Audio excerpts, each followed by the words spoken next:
जितनी भी माताएं एकादशी का व्रत करती बहुत ध्यान से सुनना आज की कथा को, शायद जिंदगी में मिली ना मिली पर ये कथा का रिश्ता तो बहुत ध्यान से सुनना, ध्यान से सुनिए। निर्जल एकादशी है। स्कंद पुराण यहां तक कहती है कि इस कथा के चरित्र को जो श्रवण कर लेता है उसको 26 एकादशी करना भी नहीं पड़ती। इस एकादशी की केवल ये कथा सुनकर ही वो तर जाता है।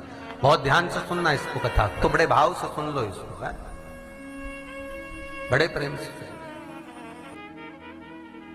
इसलिए सारी एकादशियों में निर्जला एकादशी की महत्वता शास्त्र प्रमाण करता है महाराज। निर्जला एकादशी का उद्यापन जो करा जाता है, उसका उद्यापन और प्रदोष का जो उद्यापन करा जाता है, इन दोनों का क्रम लगभग एक जैसा ही। तो निर्जला पहुंची है और निर्जला ने जाकर भगवान नारायण से निवेदन करा। भगवान विष्णु ने पूछा, क्या बात है निर्जला, आज तुम खेलती हुई यहां पर आकर खड़ी हो गई, क्या हुआ क्या है?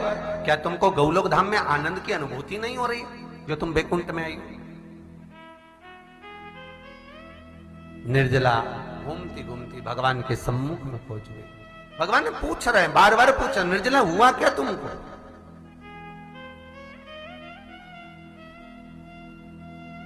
ए निर्जला, ए एकादशी, हुआ क्या है तुमको? क्या कारण है तुम्हारे यहां आने का, बैकुंठ पहुंचने का? बहुत ध्यान देना महाराज। शास्त्र कहता है सोमवार, मंगलवार, बुधवार, गुरुवार, शुक्रवार, शनिवार, ये देवता वो देवता सबके व्रत कर लो, सारे व्रत कर लो, पर ये व्रत आपको परमात्मा के धाम तक लेकर नहीं जा सकते, क्योंकि इनका जो पुण्य है वो मृत्यु लोक में आप थोड़ा सा भी गलत करते हैं तो पुण्य समाप्त हो जाता है। पर हिंदू धर्म के 3 व्रत ऐसे बता दिए जिन व्रतों का पुण्य समाप्त नहीं हुआ।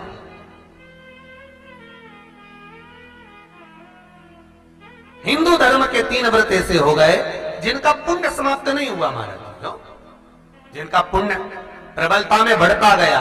पहले नंबर पर एकादशी, दूसरे नंबर पर प्रदोष और तीसरे नंबर पर शिवरात्रि। एकादशी भी 26 है तो प्रदोष भी जम के बोलते जाओ 26 है। शिवरात्रि केवल 12, केवल 12, और अगर अधिक मास की पड़ जावे तो ये 13, और अधिक की आय तो 13 है। तो यहां शास्त्र कह रहा है कि 3 व्रत हमारे यहाँ जिनका पुण्य समाप्त नहीं हुआ, जिनका पुण्य प्रबल हुआ, बड़ा। इसलिए आज भी माता एकादशी का व्रत करती है, और एकादशी का व्रत कर कर अगर कोई जीवात्मा को देते हैं, कोई मर भी गया तो उसको एकादशी का दान देते हैं। एकादशी का उसको दान दिया है। महाराज निर्जला खड़ी है, पूछा क्यों आई हो, क्या कारण? निर्जला आई तब लक्ष्मी मैया उठकर निर्जला के करीब में गई। निर्जला बहुत सरल थी निर्जला। कहते हैं कामा एकादशी सबसे लंबी है। कौन सी एकादशी? कामा। फिर मोक्षदा उससे नीची है महाराज। और निर्जला जो है बिल्कुल छोटा स्वरूप है। निर्जला का मतलब देखा जाए तो केवल 2 चोटी करी हुई है।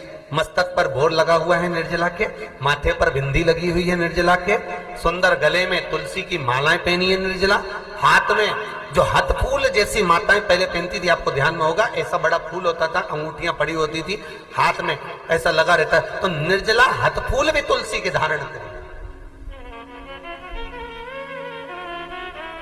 बड़ा सुंदर स्वरूप है माता निर्जला का महाराज। छोटी है तो माता लक्ष्मी उनके पास में गई और निर्जला से जाकर पूछा, निर्जला तेरे आने का कारण क्या है, तू बता।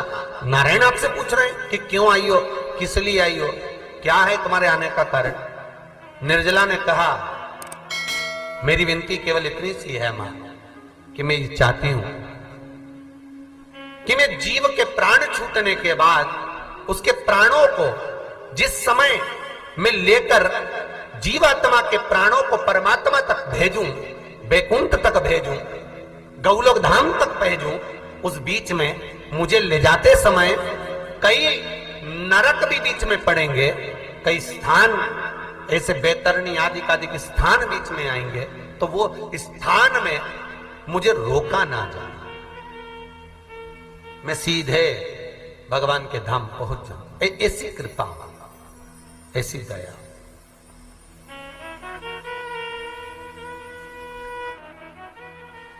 स्कंद पुराण यहां तक कहती है कि इस कथा के चरित्र को जो श्रवण कर लेता है उसको 26 एकादशी करना भी नहीं पड़ती। इस एकादशी की केवल ये कथा सुनकर ही वो तर जाता है।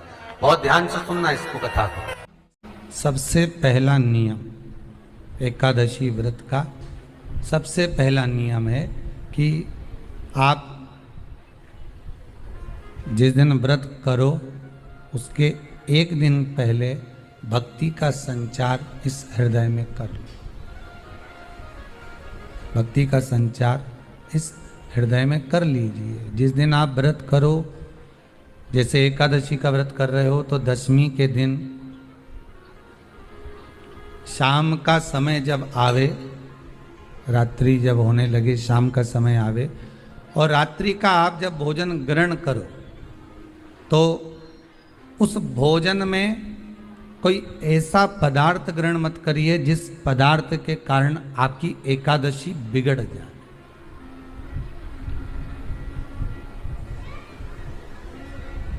कोई बेकार भोजन में ग्रहण नहीं करना, श्रेष्ठ भोजन ग्रहण करिए दशमी के। और एकादशी का दूसरा नियम बहुत ध्यान से सुनिएगा। जिस दिन आपकी एकादशी का व्रत हो उस दिन प्रयास करिएगा कि अपने हाथ से किसी भी वृक्ष की कोई पत्ती टूटे ना। अपने हाथ से किसी भी वृक्ष की, पौधे की, किसी भी वृक्ष की पत्ती अपने हाथ से ना टूटे। बहुत ध्यान दीजिएगा महाराज। एकादशी का ये दूसरा नियम है कि अपने हाथ से किसी पौधे की, किसी वृक्ष की, किसी डाली की कोई पत्ती टूटे ना, कोई पत्ती ना टूटे, इसका प्रयास करिए।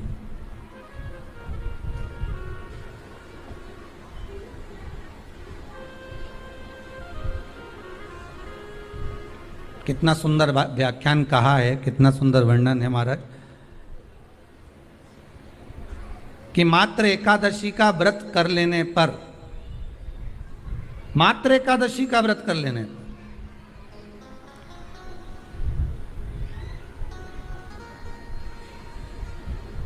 जो पूर्व में किया गया हमारा पाप कर्म है, हमने किसी जीव की हत्या करी है, हमने किसी को कष्ट प्रदान करा है, हमने किसी को अपशब्द कहा है, हमने किसी को ताने दिए, हमने किसी को आड़ा टेढ़ा कहा है, हमने किसी को गालियां दे दी है, मात्र एकादशी का व्रत ही कर लेने पर ये सारे जो दोष हैं वो समाप्त हो जाते हैं।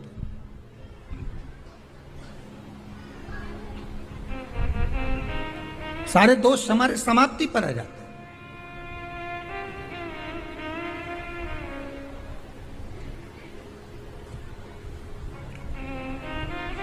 अब एक विचार करिएगा थोड़ा सा अपने मन में, अपने चित्त में, अपनी वृत्ति में एक बात उतारिएगा, एक अपने मन में एक बात को उतार कर रखिएगा कि आप अपने पाप को, अपने पाप कर्म को जिस दिन क्षीण करने वाले हो, समाप्त करने वाले हो, अपने पाप को आप जिस दिन समाप्ति पर लेकर जा रहे हो, तो उसके एक दिन पहले आपको प्रसन्नता होना चाहिए कि नहीं होना चाहिए कि कल मेरा पाप कटने वाला है, कल मेरा पाप समाप्त होने वाला है, जो मैंने पाप कर्म करा है वो समाप्त होगा, जो मैंने पाप कर्म करा है वो कल समाप्त हो जाएगा। तो एक दिन पहले आपके चेहरे पर प्रसन्नता हो कि ना हो?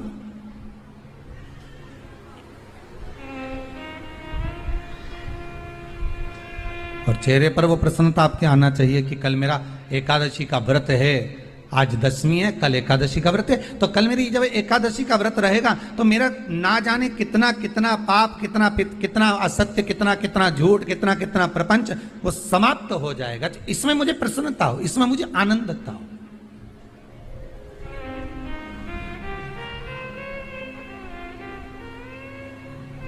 तो क्या कहा गया कि प्रयास करिएगा कि एकादशी के दिन कोई वृक्ष की, कोई डाली की, कोई कोपल की कोई पत्ती ना तोड़ी जाए। क्यों? तो कहा अगर उस पत्ती को हम तोड़ देते हैं, वृक्ष की पत्ती को या क्यारे में लगी हुई कोई डाली की पत्ती को हम तोड़ देते हैं, तो एकादशी का पुण्य फल प्राप्त नहीं होता।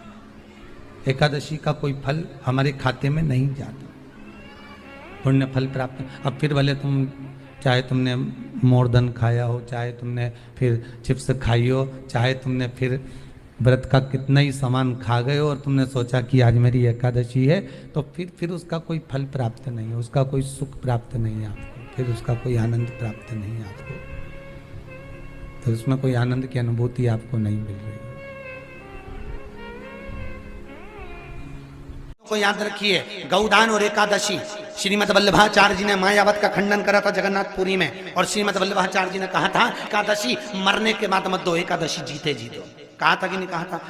जीते जी दान करिए। इसलिए जगदीश में, जगन्नाथपुरी में एकादशी उल्टी लटकी हुई है। करें आपने दर्शन? जगदीश में एकादशी को उल्टा लटकाया। क्यों? क्योंकि वल्लभ ने कहा कि एकादशी जीते जी दो। कई पंडितों कहते हैं तुम्हारे दादाजी मर गए, जब 12वें का दिन होता है ना तो पंडित जी संकल्प छुड़ाते हैं, दो एकादशी। बड़े बेटे ने 5 दे दी, छोटी बहू ने 3 दे दी, उसने 2 दे दी, उसने 2 दे दी, तो क्या तुम्हारे दादाजी भिखारी थे जो तुम्हारी एकादशियां लेकर जाएंगे? और तुम कौन होते हो दादाजी को एकादशी देने वाले? तुमने कौन सा इतने पुण्य कर लिए जो तुमने एकादशी दे दी? एकादशी के दान की महत्वता श्रीमद वल्लभाचार्य जी ने कहा कि कोई व्यक्ति अगर खटिया पर सड़ रहा है, पलंग पर तड़प रहा है, हॉस्पिटल में पड़ा हुआ है, तो निवेदन है कि उसको देखने जाओ तो अपनी करी हुई एकादशी में से 2 एकादशी का दान उसको तुरंत दे दो। क्यों? तो जिससे उसको मोक्ष मिल जाए, मरने के बाद नहीं। क्योंकि मरने के बाद तो वो 10वें के दिन, गरुड़ पुराण में लिखा है 10 दिन तक जीवात्मा घर की अटारी पे रहती है। कितने दिन? 10 दिन। 10 दिन के बाद जीवात्मा चली जाती है। कहां जाती है? उसको जहां जाना है। 3 दिन में उसको भोग भोगना पड़ता है जीवात्मा को। 3 दिन नरक का भोग भोगती है, उसके बाद स्वर्ग का भोग भोगती है। 18 दिन में ये प्रोसेस पूरी हो जाती है। कितने दिन? 18 दिन। 18 दिन के बाद में उस जीवात्मा को धान के खेत में पटका जाता है। किसके खेत में? धान के, चावल के खेत में। इसलिए कहते हैं एकादशी के दिन चावल मत खाओ। कहते कि नहीं कहते? और क्या कहते हैं? द्वादशी के दिन चावल खाना जरूरी है। एकादशी का पालना करना है तो द्वादशी को चावल का 1 ग्रास खाओ, तब द्वादशी को चावल खाओगे तो एकादशी लगेगी। चावल नहीं खाओगे तो एकादशी नहीं लगेगी। द्वादशी को चावल खाना जरूरी है। क्यों कहते हैं? क्योंकि धान के खेत में जीव को छोड़ा जाता है, उस धान के खेत में, चावल के खेत में जीवात्मा रहती है। उसको चिड़िया खाती है तो चिड़िया के रूप में जन्म लेता है, मनुष्य खाता है तो मनुष्य के रूप में जन्म लेता है। इसलिए एकादशी के दिन चावल नहीं खाया जाता, क्योंकि एकादशी के दिन हम चावल खाएंगे तो जीव हत्या का दोष लग जाएगा। फिर कब खाना है? द्वादशी के दिन। द्वादशी के दिन क्यों खाया जाता है? क्योंकि हम एकादशी के व्रत करे रहते हैं, और पहला घासा जब चावल का खाते हैं तो अपनी करी हुई एकादशी का पुण्य, जितने जीव हमारे मुंह में जाते हैं उनको उसका पुण्य मिल जाता है, और उनका फिर जन्म नहीं होता, वो तर जाते हैं, उनको एकादशी का भाग मिल जाता है। इसलिए कहते हैं एकादशी को चावल मत खाओ, पर द्वादशी को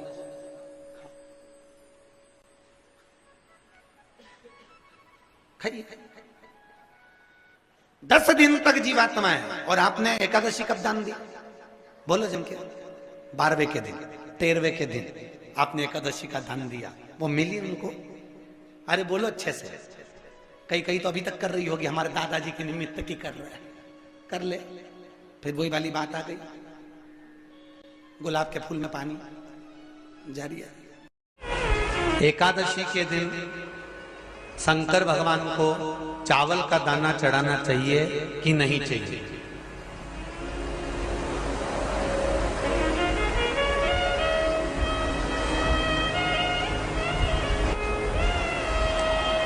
बीमार व्यक्ति से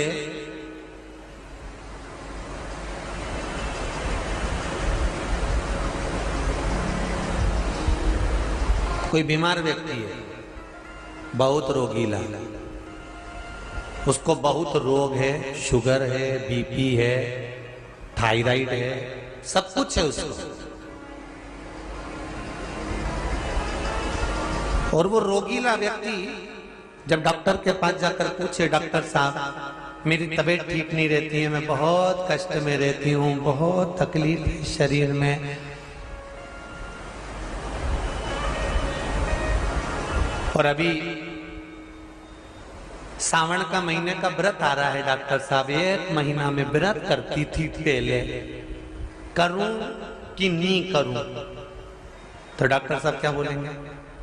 बोलते जाओ जरा जम के। डॉक्टर बोलेगा कि आप व्रत मत करो। डॉक्टर एक बात कहेंगे, शरीर स्वस्थ रखना है, व्रत बाद में हो जाएगा, अगले वर्ष कर लेना, पर अभी शरीर को सही रखने के लिए दोनों समय अच्छे पेट भरकर सात्विक भोजन करो और अपने शरीर को ठीक करो। सात्विक भोजन अपने शरीर को, व्रत बाद में भी हो जाए, अगले वर्ष हो जाए।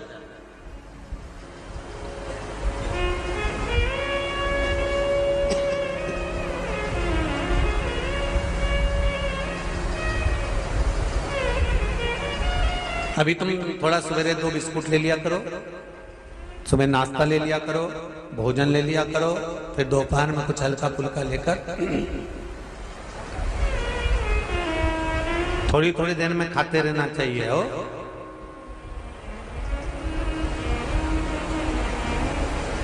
थोड़ा थोड़ा खाओ, थोड़ी थोड़ी देर में खाओ, एक साथ सुरसा जैसे मत निपटा जाए, थोड़ा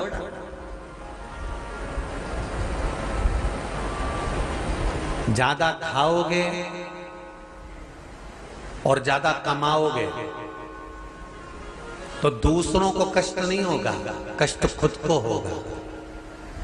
ज्यादा खाओगे अपाच्य हो जाएगा, रात की नींद उड़ जाएगी, शरीर में अच्छा नहीं लगेगा। ज्यादा कमाओगे, रात की नींद उड़ जाएगी, दुनिया की दृष्टि तुम पर पड़ जाएगी और तुम्हारी रातों की नींद।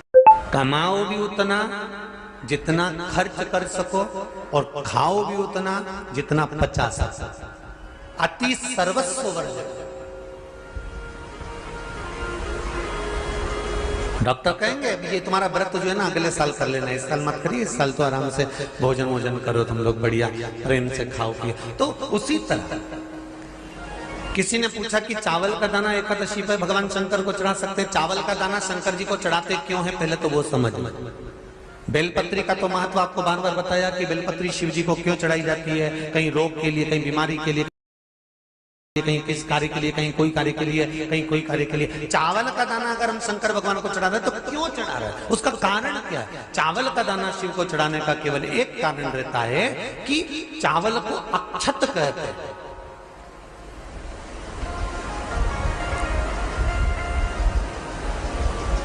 अक्षत का मतलब होता है अक्षय।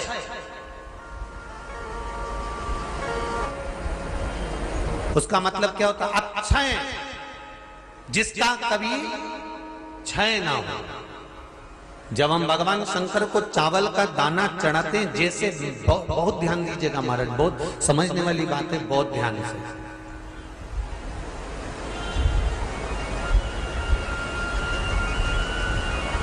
चावल का दाना हमारे मस्तक पर तिलक करने के बाद पंडित जी क्यों लगाते हैं कि भगवान जैसा समय आज चल रहा है, आप पूजन कर रहे हो, पाठ कर रहे हो, दान कर रहे हो, पुण्य कर रहे हो, सत्कर्म कर रहे हो, भजन कर रहे हो, मेरा देव अधिदेव महादेव, मेरा नारायण, मेरा सत्यनारायण भगवान, मेरा राम जी, मेरा विष्णु जी, मेरा भागवत मैया, मेरी रामायण मैया, ब्राह्मण मस्तक पर तिलक लगाने के बाद चावल इसलिए लगाता है कि जैसा समय आज चल रहा है, भगवान तुमको ऐसा ही समय बनाकर रखे और तो ऐसे ही 4 चांद लगाते रहो, दान पुण्य संकीर्तन करते रहो। इसलिए मस्तक पर चावल का दाना लगाया जाए।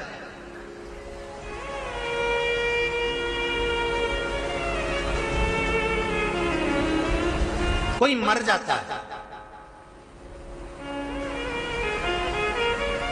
मरने के बाद जब तक पगड़ी नहीं होती तब तक माथे पर तिलक, चावल का दाना लगाया जाता है।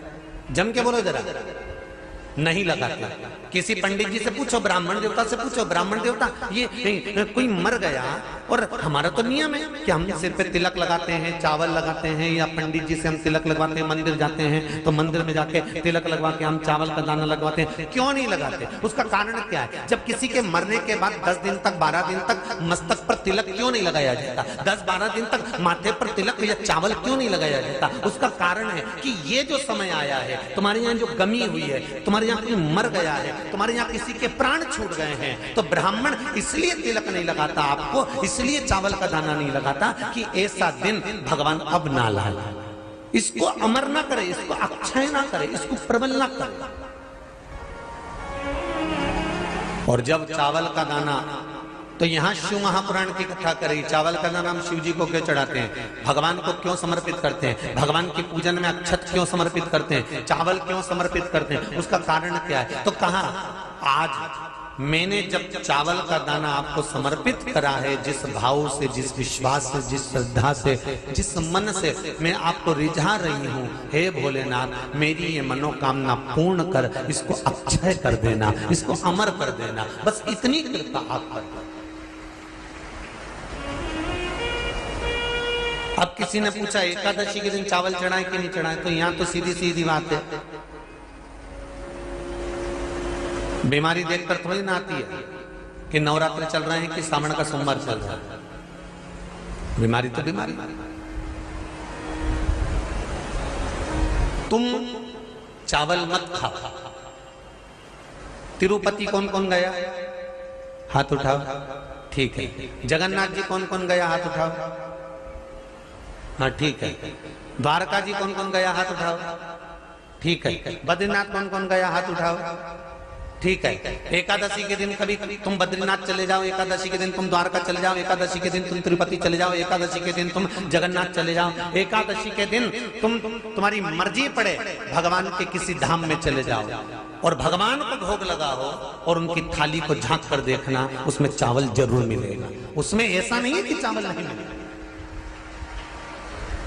बद्री नारायण में भगवान को चावल का भोग लगा हुआ मिलेगा, द्वारका में चावल का भोग लगा हुआ मिलेगा, आपको जगन्नाथ में चावल का भोग लगा हुआ मिलेगा, तिरुपति में मिलेगा, द्वारकाधीश में मिलेगा, नाथू द्वारा में मिलेगा, सांवरिया सेठ में मिलेगा, काकरोली जी में मिलेगा। आप जहां जाओगे वहां पर एकादशी के दिन भगवान को चावल आएगा, क्योंकि भगवान के लिए परहेज नहीं है। जो काम में डूबा हुआ है, जो आसक्ति में डूबा हुआ है, जो लोभ में डूबा हुआ है, जो वासनाओं में डूबा हुआ है, जो तृष्णा में डूबा हुआ है, और जो माता के गर्भ से जन्म लिया, एकादशी के दिन चावल उसको नहीं खाना। बहुत सुंदर संवाद है, ध्यान दीजिएगा।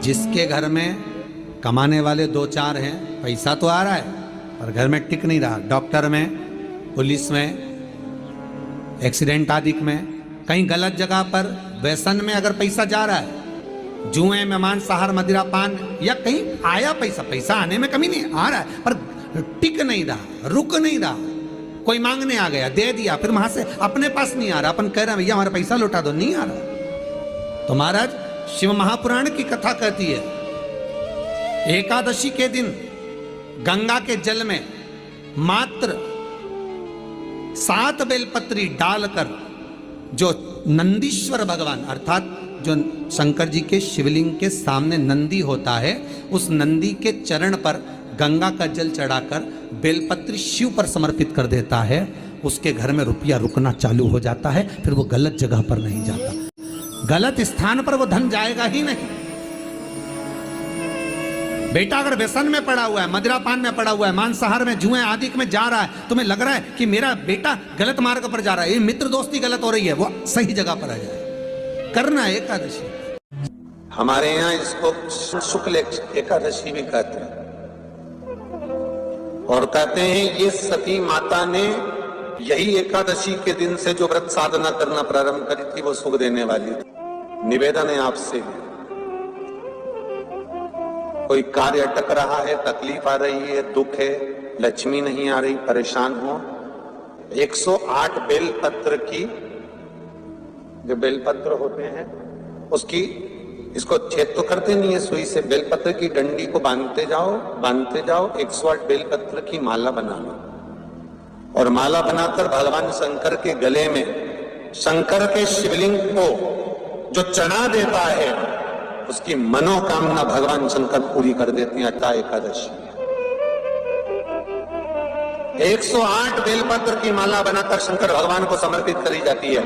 माता लक्ष्मी ने भगवान विष्णु को पाने के लिए तुलसी की माला बनाकर समर्पित करी थी, जैसे सती ने शिव को पाने के लिए, कामना को पूर्ण करने के लिए। शास्त्र कहता है घर के बुजुर्गों को, घर के बड़ों को, जेठ जेठानी हो, सास ससुर हो, घर में जो तुम्हारी उम्र से बड़ा हो, उसको आज पीला फूल या पीली चने की दाल या पीला वस्त्र, कुछ भी पीली सामग्री आज घर के बड़ों को देना चाहिए। क्यों देना चाहिए? तो शिव महापुराण की कथा कहती है कि जो शुक्ल पक्षी की एकादशी के दिन पीली वस्तु का दान दे देता है, घर के किसी ब्राह्मण को देने नहीं जाना, किसी मंदिर में देने नहीं जाना, आपके ही घर में, आपके ही घर के बड़ों को कोई भी पीली चीज का दान कर सकते। फूल हो, मिठाई हो, कोई अनाज हो, कोई वस्त्र हो, पीली वस्तु का दान दे। क्यों होगा? क्या होगा उससे? शिव महापुराण की कथा कहती है उससे जिंदगी में कभी बड़ी बीमारी प्रवेश नहीं करती। सनातन धर्म कहता है बट वृक्ष की पूजन करने वाला, बट वृक्ष के नीचे शिव की आराधना करने वाला, लोम समर्पित कर जल चढ़ाने वाले का जैसे कर्ज मुक्ति होती है, उसी तरह आंवले के वृक्ष के नीचे मात्र ताजा मिष्ठान दूध का बनाकर उस सामग्री को भगवान आंवले के वृक्ष के नीचे पूजन करने से लक्ष्मी और संपदा की वृद्धि होती है। जैसे शमी का पौधा, शमी का वृक्ष, शमी के वृक्ष के नीचे मात्र दूध और जल मिला हुआ जल, शमी के वृक्ष के नीचे मात्र ओघड़दानी अवधूतेश्वर महादेव के नाम से केवल हफ्ते में एक बार भी अगर दूध और जल का मिश्रण शमी के पौधे के नीचे कर दिया जाता है तो कहते हैं शरीर में बड़ी से बड़ी अगर बीमारी है, कहीं कैंसर जैसा रोग है या किडनी लीवर जैसा रोग है, कोई भी तकलीफ, कोई गांठ अगर शरीर में हो गई है, तो शमी के वृक्ष के नीचे दूध का जल थोड़ा सा हफ्ते में एक बार अवधूतेश्वर महादेव के नाम से समर्पित कर देने से रोग का निवारण होने लगता है, रोग थम जाता है और आगे नहीं बढ़ पाता और उसका इलाज चालू हो जाता है, सुख का अनुभव।